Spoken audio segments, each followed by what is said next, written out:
Hi guys, we're going to be talking about 1.10 types of discontinuity, and we're going to discuss the different types of discontinuities you see on a graph. Starting with 1, hole, in other words, removal discontinuity. It would look like this. It's just a small hole where that particular point, does not exist.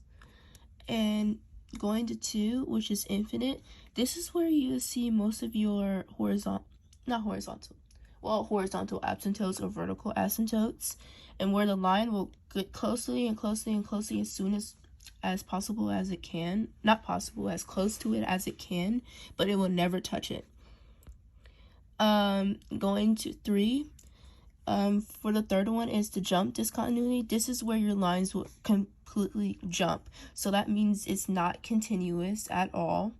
Just like for removal, it's not continuous the line is continuous, but it won't.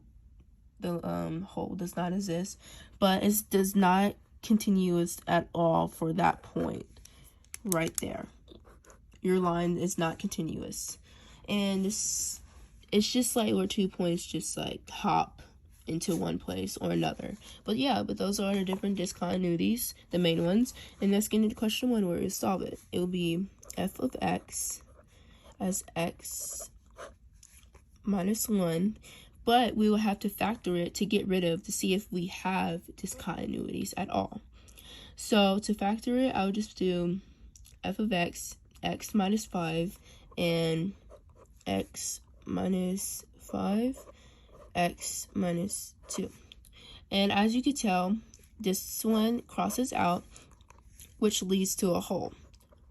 A hole is any of these, not intervals, but like any of, when something is crossed out or cancels out, you just have to be x equals 5, because that's where your hole is. The point does not exist at that. The point does not exist at that.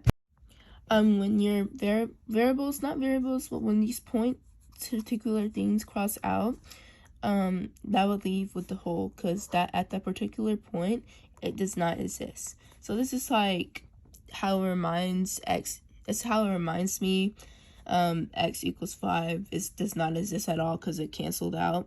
So it'll be f of x equals x minus 2. But your graph will look like this one up here. And yeah, that's how you find a hole. And going on to question 2, it looks like it's about the same. It's going to cancel out.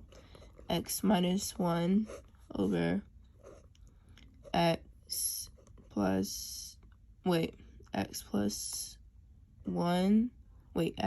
4, and x minus 1. It's my bad.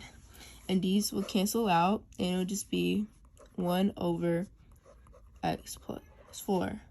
And as these cancel out, your whole will be x equals 1. Yeah, this is your leftover function, and this is your whole. So again, you will have another graph like this. Yep, bye.